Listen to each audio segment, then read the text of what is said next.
മിക്കൂസ് വേൾഡിലേക്ക് എല്ലാവർക്കും സ്വാഗതം. അപ്പോൾ ഇത്രയും ദിവസം ഞങ്ങൾ സന്തോഷമാണെന്ന് പറഞ്ഞിട്ട് ഇപ്പോൾ പെരും മഴയാണ് നടക്കണം. അപ്പോൾ അതൊക്കെ ആലോചിക്കുമ്പോൾ പേടിയും തോന്നുന്നുണ്ട്. ഞങ്ങൾക്ക് വെള്ളം കയറുന്നൊരു ഇതുണ്ട്. അപ്പോൾ ഇവരെയും കൊണ്ടൊക്കെ പോണതാണ്. എല്ലാതും ഒരുക്കി വീടിൻ്റെ ഉള്ളിൽ തന്നെയൊക്കെ വീടിൻ്റെ ഉള്ളിലൊക്കെ വെള്ളമാവും. ആ രീതിയിലാണ് വരിക വെള്ളം. അതൊക്കെ മാറ്റി വെച്ചിട്ട് വേണം ഇവരെയും കൊണ്ട് പോവാൻ.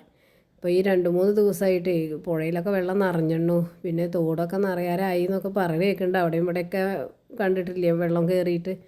അപ്പോൾ ഞങ്ങളും ആ അവസ്ഥയിൽ കൂടെ വേണം പോവാൻ. ഇപ്പോൾ കഴിഞ്ഞ പ്രാവശ്യം മിക്കു ഉണ്ടായിരുന്നുള്ളൂ. ഇപ്പോൾ ആമിയുണ്ട്. ആമീനെ പിന്നെ ആരുടെ കൂടെയും വിടാം. പക്ഷെ മിക്കുവിനെ പറ്റില്ല. എനിക്ക് വെള്ളം കയറുന്നത് മാത്രമേ പേടിയുള്ളൂ. ഇപ്പോൾ മോളൊക്കെ വിളിച്ച് ചോദിക്കുന്നുണ്ട്, വെള്ളം കയറുമോ അവരെ നല്ലോണം നോക്കി, അവരെ നല്ലോണം നോക്കണേന്നാണ് പറയുക എൻ്റെ അടുത്ത്. ഞാൻ പറയും അവരെ നോക്കാതെ എന്നാണ് ഞാൻ ചോദിക്കുക. കാരണം പക്ഷേ ഞങ്ങൾക്ക് വെള്ളം കയറി എന്താണെന്ന് അറിയാം, ഇവിടുന്ന് പോകാൻ പറ്റില്ല. എല്ലാ സൈഡിൽ നിന്നും വെള്ളം ഒരുമിച്ചുകൊണ്ട് വരിക ചെയ്യുക. അങ്ങനെ ഒരു പ്രശ്നമുണ്ട്. രാത്രി ഉറക്കമൊഴിച്ചിരുന്ന് നോക്കലാണ് വെള്ളം വരുന്നുണ്ടോ എന്ന്. ആമി എല്ലാവരുടെ കൂടെയും നിൽക്കും. അവളെ കൊണ്ട് എനിക്ക് പേടിയില്ല. പക്ഷെ മിക്കുവിനെ വെള്ളം അങ്ങനെ വരുന്നുണ്ടെന്നാണ് ആമീനെ കയറ്റി വിടുക. മിക്കു ആണ് പ്രശ്നം.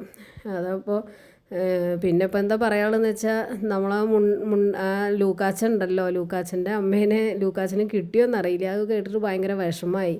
ഞാൻ ഇവർക്ക് മെസ്സേജ് അയക്കുകയൊക്കെ ചെയ്തിട്ടുണ്ടായിരുന്നു, പിന്നെ ലൂക്കയുടെ അടുത്തേക്ക് പോകണമെന്നൊക്കെ പറഞ്ഞിട്ട്. കാരണം ഇവരുടെ പോലെ തന്നെ അല്ലേ, ഇവരിരുന്ന് ഒരു നേരം ഞാൻ വിട്ടിരുന്ന ഇവരുടെ സ്വഭാവം എനിക്കറിയാം എന്താണെന്ന്. പോകാനും സമ്മതിക്കില്ല, വന്നാലും അതിൻ്റെ ഇത് ഞാൻ കാണണം, അവരുടെ സന്തോഷവും എല്ലാം കൂടി ആയിട്ട്. അപ്പോൾ ആ കുട്ടി എത്ര വിഷമിക്കുന്നുണ്ടാവുമെന്ന് ഞാൻ അങ്ങനെ വിചാരിച്ചു. ഇന്നലെ ഞാൻ കണ്ടതിന് ശേഷം എനിക്ക് അങ്ങനെ ഒരു ഇത് തോന്നി. എന്താണാവോ അവസ്ഥ, ഇനി അവരുടെ അവസ്ഥ എന്താണെന്ന് പറയാനും പറ്റില്ലല്ലോ നമുക്ക് അവൻ്റെ അടുത്തേക്ക് പോകാൻ പറയുമ്പോഴേ. എന്നാലും പാവല്ലേ, അല്ലെങ്കിൽ അവനെയും കൂടെ കൂട്ടുക. വീട് വിട്ടിട്ട് പോരുന്നത് പറ്റുമുണ്ടാവില്ല. അവനവൻ്റെ വീട്ടിൽ വളർത്തുന്ന പോലെ പറ്റില്ലല്ലോ. അപ്പോൾ വേറൊരു സ്ഥലത്ത് പോയാൽ. എന്നാലും എനിക്കത് കേട്ടപ്പോൾ ഭയങ്കര ഒരു ഇതായി.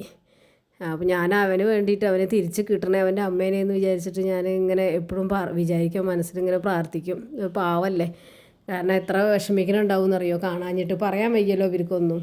അവർ പറയാൻ വയ്യാത്തതാണ് അവരിങ്ങനെ ഓരോന്നും കാട്ടണത് നമ്മളടുത്ത് ചാടി പിടിച്ചിട്ടും അങ്ങനെ ഇങ്ങനെയൊക്കെ. അത് കാരണം അതിങ്ങനെ കേട്ടിട്ടേ ഒരു ഭയങ്കര ഒരു വിഷമമായി. അപ്പോൾ അവർ തിരിച്ച് പോകുന്നുണ്ടായിരിക്കും, പോവാതിരിക്കില്ലല്ലോ. അപ്പോൾ എത്രയും പെട്ടെന്ന് ലൂക്കാസിൻ്റെ അടുത്ത് എത്താൻ വേണ്ടിയിട്ട് ഞാനും പ്രാർത്ഥിക്കുകയാണ്. അപ്പോൾ മിക്കു ഇപ്പോൾ മഴയാണ്, പുറത്ത് നല്ല മഴ, അതവ അങ്ങനെ ഇരിക്കണേ.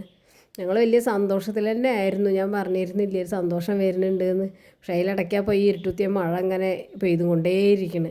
അപ്പോൾ അതാലോചിക്കുമ്പോൾ ഭയങ്കര പേടിയുണ്ട്. ഇവിടുന്ന് പോണതും പ്രശ്നമാണ്. പിന്നെ ഈ സാധനങ്ങളൊക്കെ നനയും, ഒക്കെ എടുത്തു വെക്കണേ. പെട്ടെന്ന് ഇങ്ങോട്ട് കയറിക്കൂടാനൊന്നും പറ്റില്ല. അപ്പോൾ ഇത്രയൊക്കെ ഉള്ളൂ ഇന്നത്തെ വീഡിയോയിൽ. അപ്പോൾ വീഡിയോ ഇഷ്ടപ്പെട്ടു എന്ന് വിചാരിച്ചു.